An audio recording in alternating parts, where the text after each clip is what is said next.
Right, ఇదే అంశానికి సంబంధించి చర్చించడానికి మనతో జూమ్ లైన్ లో సిద్ధంగా ఉన్నారు బిజినెస్ అనలిస్ట్ చంద్రమూర్తి గారు. నమస్తే సార్. నమస్తే అండి. చంద్రమూర్తి గారు, మనం 2 years నుంచి చూసుకుంటే 45,000గా ఉన్న బంగారం ధరలు ఈ రోజు 1,35,000 పలుకుతుంది. ఇంత ఎక్కువగా పెరగడానికి కారణం ఏంటి? అంటే 10 రూపాయల బంగారం ధర పెరిగితే రూపాయి తగ్గడం మనం చూస్తున్నాం. అసలే మన ఇండియన్స్ కి బంగారం అంటే ఎంతో ప్రీతికరం. పెళ్లిళ్ళైనా శుభకార్యాలైనా బంగారం లేనిదే నడవదు. మరి ఇంతగా పెరగడానికి కారణాలు ఏంటి? మేజర్గా ఏంటంటే ఈ Russia Ukraine war piece deal అవ్వట్లేదు. అది ఇంటర్నేషనల్గా అది ఒక పెద్ద అనిశ్చిత పరిస్థితి. ఎందుకంటే దానివల్ల ఏంటంటే అన్ని కంట్రీస్లో డబ్బు డ్రైన్ అయిపోతుంది ఆ యుద్ధానికి. అమెరికా కానీ, యూరోప్ కంట్రీస్ కానీ, ఉక్రెయిన్ కానీ, అలాగే రష్యా కానీ అన్ని కంట్రీస్ కూడా ఇంటర్నల్గా డబ్బులు డ్రైన్ అయిపోవటం వల్ల డెట్ బాగా పెరిగిపోతుంది. దానివల్ల ఏంటి యుఎస్ మేజర్గా ఇప్పుడు డెట్ ఎక్కువైపోయింది. దాంతో ఏమవుతుందంటే డాలర్ వాల్యూ తగ్గిపోయింది. సో డాలర్ తగ్గటం వల్ల దాని యొక్క డాలర్ని ఎవరు కూడా ఇప్పుడు బై చేయడానికి ఇష్టపడట్లేదు. దాంతో ఆల్టర్నేటివ్గా గోల్డ్ని ఫిజికల్గా బై చేస్తున్నారు. ఎక్కువగా బ్రిక్ కంట్రీస్ తీసుకుంటే బ్రెజిల్ కానీ, చైనా కానీ, ఇండియా, రష్యా వీళ్ళు ఏంటంటే మేజర్గా డాలర్స్ వాళ్ళ బ్యాంక్ అకౌంట్స్ అన్నీ కూడా డాలర్స్ ఇచ్చేసారు కాబట్టి ఈ గోల్డ్ కొనడం అనేది స్టార్ట్ చేశారు. దానివల్ల మనకి ఎక్కువ గోల్డ్ రేట్ పెరుగుతున్నాయి. ఎందుకంటే ఇప్పుడు డాలర్కి ఈక్వలెంట్గా చూసుకుంటే వేరే కరెన్సీ ఏది కూడా లేదు. అంటే డిపెండబుల్ కరెన్సీ, కన్వర్సిబుల్ కరెన్సీ లేదు కాబట్టి ఏమవుతుందంటే ఇన్ఫ్లేషన్ పెరగకుండా ఈ గోల్డ్ అనేది సెంట్రల్ బ్యాంక్స్ కొంటున్నారు. మేజర్గా చైనా ఎక్కువ కొంటుంది, రష్యా ఎక్కువ కొంటుంది. సో వాటి వల్ల ఏమవుతుందంటే ఇన్ఫ్లేషన్ వాళ్ళ కంట్రీస్లో రాకుండా కొంటున్నారు, కానీ ఇక్కడ ఇది అవుతుంది. అలాగే మన ఇండియా పాయింట్ ఆఫ్ వ్యూలో చూస్తే ఏంటంటే రూపీ వాల్యూ పడిపోవటం, ఎఫ్ఐఎస్ బాగా పెట్టుబడులు తిరిగి వెళ్ళిపోవడంతో వాళ్ళు కూడా ఏంటంటే డాలర్స్ని కన్వర్ట్ చేసుకొని గోల్డ్ కొంటున్నారు. సో అందరూ ఏమైందంటే అన్సర్టనిటీస్ వచ్చినప్పుడు ఈ గోల్డ్ మీద డిపెండ్ అవడంతో గోల్డ్ రేట్లు ఎక్కువ పెరుగుతున్నాయండి. ఇది ఇంటర్నేషనల్గా పెరగటం వల్ల ఇండియాలో పెరుగుతుంది. సో ఇదే మేజర్ రీజన్ అవుతుంది. చంద్రమూర్తి గారు, ఈ బంగారం ధరలు పెరగడానికి ప్రపంచ యుద్ధాలు కూడా ఒక కారణం అని చెప్పొచ్చు. మేజర్ అవేనండి. ప్రపంచ యుద్ధాల వల్ల ఏం జరుగుతాయంటే అటు ఆస్తి నష్టం, ప్రాణ నష్టం జరుగుతుంది. పెద్ద ఎత్తున ఇమ్యూనిటీకి ఖర్చు పెడతారు, ఈ యొక్క డిఫెన్స్కి ఎక్కువ ఖర్చు పెడతారు. సో లోకల్గా మెయిన్ జాబ్లెస్లు అవుతాం, ఇన్ఫ్లేషన్ పెరుగుతుంది. సో అందుకని రిస్క్ అసెట్స్ జోలికి వెళ్ళకుండా ఈ ఇంట్రెస్ట్ రేట్లు పెరుగుతాయి. దానివల్ల ఏంటంటే ఇంటర్నల్గా గోల్డ్ రేట్లు పెరుగుతుంటాయి. అంటే ఎక్కువ మంది భయపడుతున్నప్పుడల్లా ప్రపంచంలో సేఫెస్ట్ హెవెన్ ఏంటి అంటే గోల్డ్ అనమాట. గోల్డ్ ఎప్పుడు కూడా దాని వాల్యూని రిటైన్ చేస్తుంది. కాబట్టి గోల్డ్ ఇంటర్నేషనల్గా ఈ అన్సర్టనిటీ లాస్ట్ 2-3 years 2020 నుంచి చూసుకుంటే కరోనా రావటం, అక్కడ జనాలు చనిపోవటం, 2022లో ఈ రష్యా ఉక్రెయిన్ వార్ రావటం, అక్కడి నుంచి ఇప్పుడు అంటే మొన్న ఇరాన్ వార్ వచ్చింది. తర్వాత ఈ ఎక్కడ చూసినా కూడా ఈస్ట్ ఏషియాలో కూడా వార్లు రావటం, వీటన్నిటి వల్ల బాగా ఎఫెక్ట్ అవుతుంది. సో ఎక్కువ అందరు కూడా ఏంటంటే భయపడిపోయే టైంలో ఎక్కువ డిపెండబుల్ అసెట్స్కి వెళ్ళటం వల్ల గోల్డ్ కొనటం అనేది జరుగుతుంది. సో మనకి మామూలుగా ఇండియాలో తీసుకుంటే ఎప్పుడు నార్మల్ ఇంపోర్ట్ గోల్డ్ ఎక్కువ ఉంటుంది. సో మన భారతీయులందరూ కూడా గోల్డ్ అంటే చాలా ఎక్కువ ఇష్టం. అన్ని పెళ్ళిళ్ళు శుభ్రాలు మనం ఇటు వాడతాం. అయితే ఇదే గోల్డ్ బయట వాళ్ళు ఎక్కువ వాడరు. ఇప్పుడు ఏమవుతుంది, బ్యాంకులు కూడా కొనటం వల్ల బయింగ్ కెపాసిటీ పెరిగిపోయింది. అది గోల్డ్ ఏంటంటే ప్రెషియస్ మెటల్ కదా. సో దానికి డిమాండ్ తగ్గట్టుగా సప్లై లేదు. సో డిమాండ్ తగ్గట్టు సప్లై లేకపోవడం కూడా ఒక రీజన్ అనమాట గోల్డ్ పెరగడానికి రీజన్స్. చంద్రమూర్తి గారు, ఈ సెంట్రల్ బ్యాంక్స్ బంగారాన్ని ఎక్కువ కొనడం కూడా బంగారం ధరలు పెరగడానికి కారణం అని చెప్పొచ్చు. అవునండి, ఎందుకంటే సెంట్రల్ బ్యాంక్స్ అందరూ కూడా ఇప్పుడు అమెరికా డాలర్ని కొనే పరిస్థితులు లేరు. కాబట్టి వాళ్ళు ఏంటంటే గోల్డ్ బ్యాకప్, అదొరికి ఏంటంటే డాలర్ బ్యాకప్ కరెన్సీ ఉండేది. ఇప్పుడు కరెన్సీ ప్రింట్ చేయాలంటే కనీసం దాని వాల్యూ రిటైన్ చేయాలి కాబట్టి గోల్డ్ కొనాల్సి వస్తుంది. సో సెంట్రల్ బ్యాంక్స్ ఇన్ఫ్లేషన్ తగ్గించుకోవడానికి, అలాగే లిక్విడిటీ పాస్ చేయడానికి, అలాగే సిస్టంలో ఈ యొక్క ఇండిస్పెన్సెస్ క్లియర్ చేయడానికి గోల్డ్ బ్యాకప్ కంపల్సరీ కావాలి. కాబట్టి గోల్డ్ కొనటం అనేది వాళ్ళకి ఎక్కువ అవుతుంది. జస్ట్ వాళ్ళు ఏంటంటే గోల్డ్ కొనేసి హోల్డ్ చేయటమే, కానీ ఆ గోల్డ్ని ఏం చేసుకోవడానికి లేదు. ఇప్పుడు మీరు చూస్తే లండన్లో విపరీతమైన గోల్డ్ హోల్డింగ్స్ ఉన్నాయి, బ్రిక్స్ ఉంటాయి. సో అలా ఏంటంటే ఆ గోల్డ్ కొని అవి స్టోర్ చేసి వాటి వల్ల వాల్యూ బ్యాకప్ అయ్యి ఆ వాల్యూ వల్ల ఏమవుతుందంటే ఈ గోల్డ్ రేట్లు పెరగటం అనేది మేజర్ రీజన్ అవుతున్నాయి.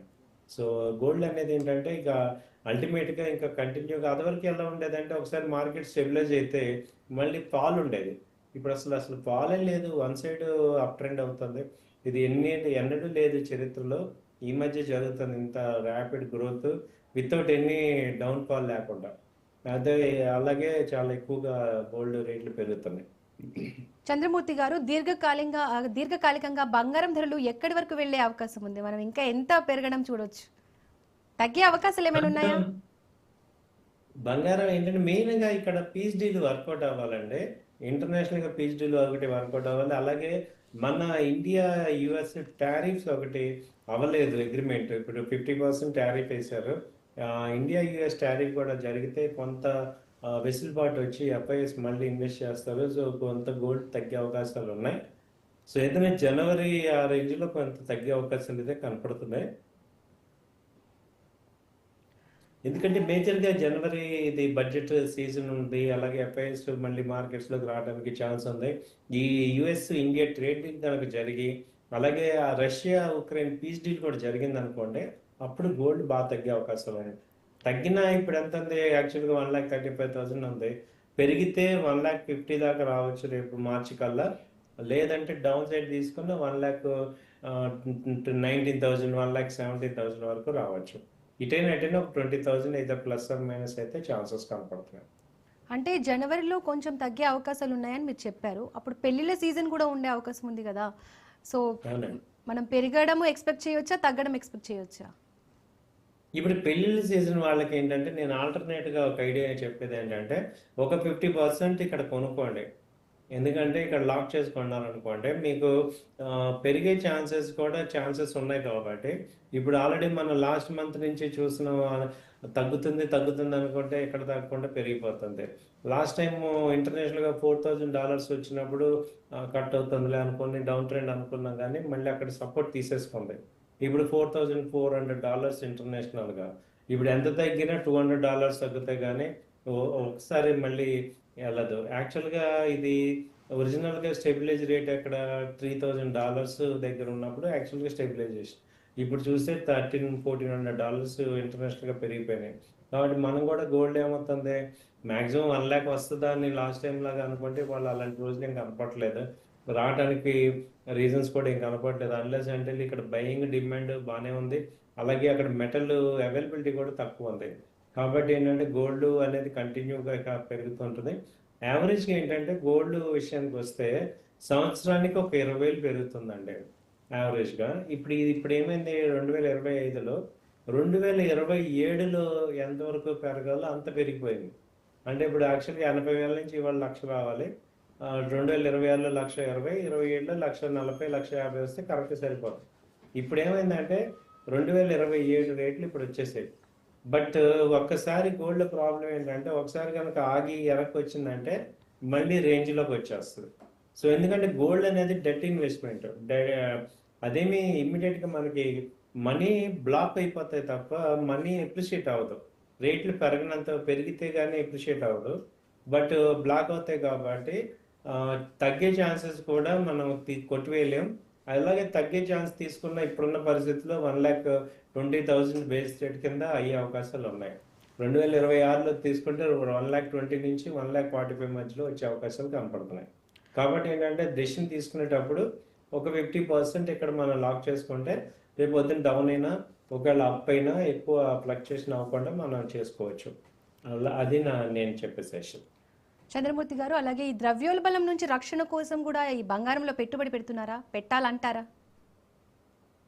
బంగారం ఎప్పుడు కూడా అది వాల్యూ హోల్డ్ అవుతుందండి. సో మీరు అన్నట్టు ఇన్వెస్టర్స్ ఇవాళ ఏం చేస్తున్నాం, ఈవెన్ మ్యూచువల్ ఫండ్స్ కూడా ఇవాళ మల్టీ అసెట్ ఫండ్ అని చెప్పి కనీసం 20% వాళ్ళ యొక్క అమౌంట్స్ మ్యూచువల్ ఫండ్స్ గోల్డ్ బాండ్స్లో పెడుతున్నారు.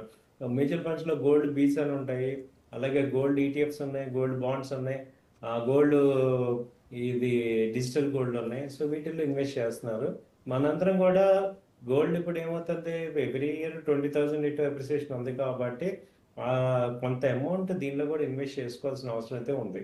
సో గోల్డ్ అయితే ఎవరికైనా ఇండియాలో కంపల్సరీ ప్రెషియస్ మెటలే, అది కంటిన్యూగా గ్రో అయ్యే మెటలే కాబట్టి అది ఇన్వెస్ట్ చేసుకోవటం అనేది అడ్వాంటేజ్. సో కాబట్టి అందరు కూడా ఏంటంటే కొంత అమౌంట్ ఇవాళ నుంచి గోల్డ్ ఇన్వెస్ట్ చేసుకోండి. మళ్ళీ డిప్లో బై చేసేటట్టు ఉండాలి, మళ్ళీ డౌన్ అయినా బై చేసుకోవాలి.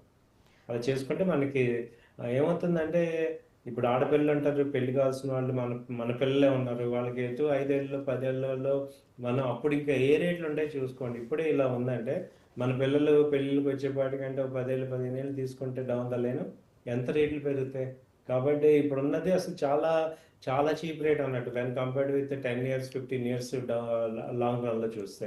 కాబట్టి మరి ఆ రోజు కొనుక్కుంటాననే బదులు అదేదో ఇవాళ కొనుక్కొని గోల్డ్ గ్రామ్స్లోనే కొనుక్కోవచ్చు. గోల్డ్ ఏంటంటే లాంగ్ టర్మ్ పాయింట్ ఆఫ్ వ్యూలో ఇన్వెస్ట్ చేసే వాళ్ళకి అడ్వైజ్ ఏంటంటే, ఈ ఆర్నమెంట్స్ కాకుండా 1 గ్రామ్ గోల్డ్ కానీ, బిస్కెట్ కానీ, లేకపోతే ఈటీఎఫ్ కానీ, డిజిటల్లో కానీ చేసుకోవటం వల్ల మనకి లాభాలు ఎక్కువ ఉంటాయి. ఈజీగా కన్వర్ట్ చేసుకోవచ్చు, మనీ బ్లాక్ అవుతుంది.